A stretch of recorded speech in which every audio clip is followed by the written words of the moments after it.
मैं अपना परिचय देना चाहूँगा। मेरा नाम विशाल राघव प्रसाद ताम्रकार है। मैं लक्ष्य सनातन संगम का राष्ट्रीय सलाहकार हूँ। हिंदू राष्ट्र एकता परिषद का छत्तीसगढ़ प्रांत प्रमुख हूँ।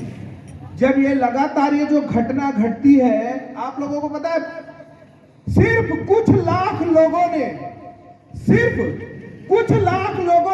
40 करोड़ भारतीयों को अपने उंगलियों में नचाया और सत्ता में बैठे हुए थे।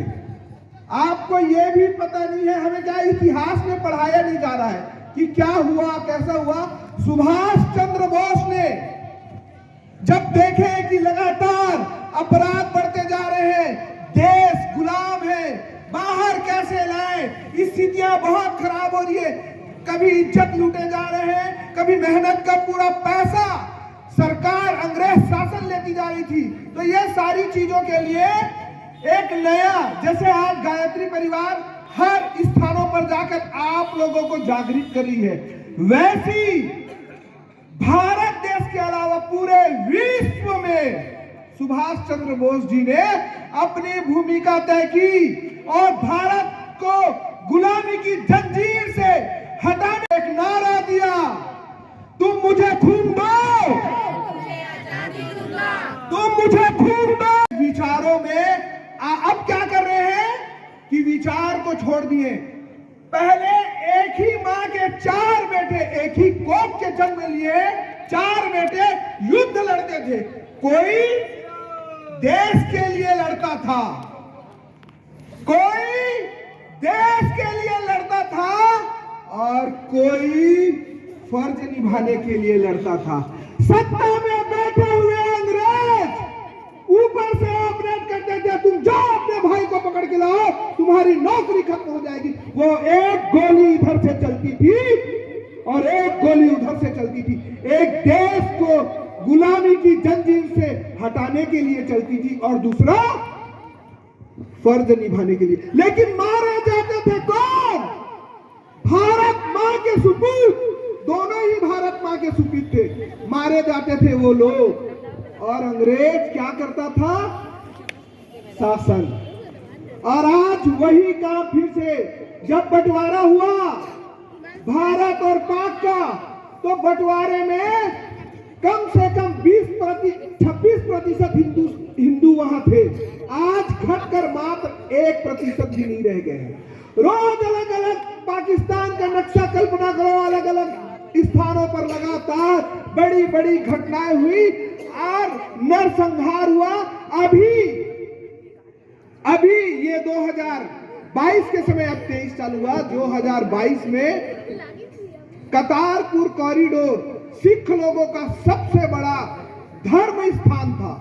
करतारपुर कॉरिडोर को सिख धर्म का सबसे बड़ा स्थान था, उसको ISI ने अपने हाथ में ले लिया।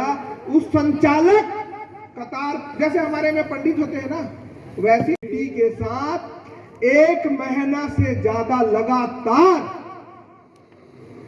दुष्कर्म किया गया। वो चीख रहे हैं परिवार के लोग, विश्व में हमें बचाओ, कोई सुनवाई नहीं हो रही है। और अपनी ताकत और बंदूक की नोक में इस्लाम धर्म को बुलवाया गया। ये दुख की बात है।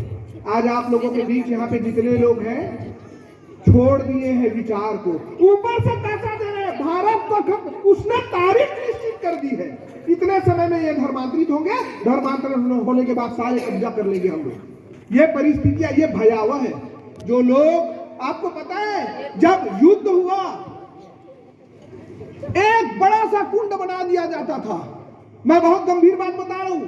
मैं 100 किलोमीटर से आप लोगों से अलग चर्चा करने के लिए बाद में आ जाऊंगा। आज मैं बहुत गंभीर बात बताने के लिए जा रहा हूं।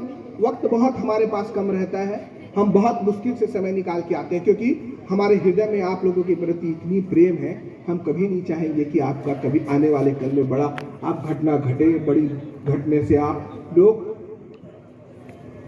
तकलीफ हो। जब एक कुंड बना लिया जाता था, युद्ध होता था, युद्ध होने के बाद महिलाएं एक साथ खड़ी रहती थी, हम धर्म परिवर्तन नहीं करेंगे, इस आग में आहुति दे देंगे। और लोग आग में आहुति दे देते थे।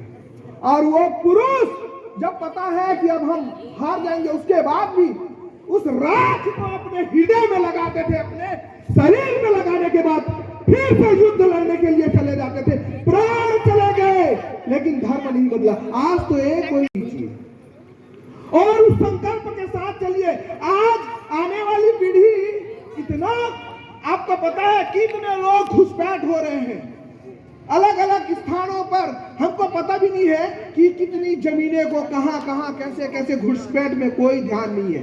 पूरा चाहे जो राष्ट्र विरोधी ताकतों ने एक तारीख डिसाइड कर ली, इतने समय के बाद हम साम दाम दंड भेद के माध्यम से इन लोगों को, इसको या तो मुसलमान कंट्री बना देंगे या इस्लामिक। इसको कोई नहीं बचा सकता।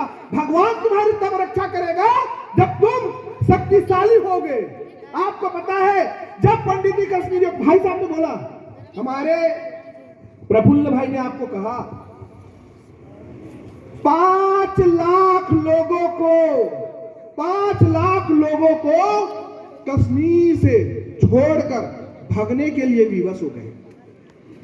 आपको पता है जब बांग्लादेश की स्थिति, जब विभाजन हुआ, इतने सारे लोगों को शरणार्थी के रूप में, ये नया रायपुर में जितने मुसलमान रहते हैं ना, उसको शरणार्थी के रूप में एक निश्चित स्थान दिया गया, उसको रोजगार के लिए एक निश्चित पैसे दिए गए, खेत दिया गया। ये भारत देश के अलग अलग राज्यों में उनको दिया गया। लेकिन मैं उन तमाम मुसलमानों से कहता हूं, इस मंच के माध्यम से ईश्वर ने और भारत देश के तमाम सत्ताधारी ने आपको प्रेम स्नेह दिया, लेकिन क्या दिए?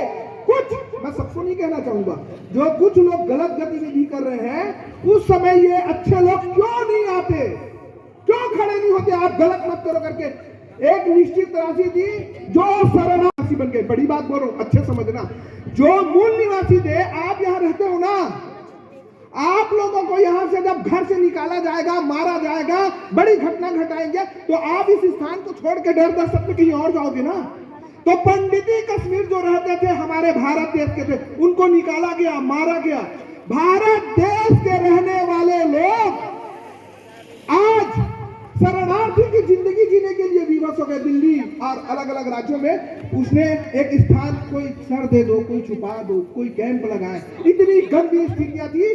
अब देश को आपको सुरक्षित करना है तो एकजुट हो जाओ, अखंड भारत के निर्माण में एक हो जाओ, सारी चीजों को भूल जाओ, सिर्फ परमेश्वर को ध्यान में रखकर आप कार्य करो, तब हमारा देश और हम सुरक्षित हो जाएंगे। किसी राष्ट्र को खत्म करना है, आप कुछ मत कीजिए, उसकी धर्म संस्कृति सभ्यता पर वार कर दीजिए, वो खुद ब खुद खत्म हो जाएगा। इसी के कारण इसी मेथड से चला जा रहा है।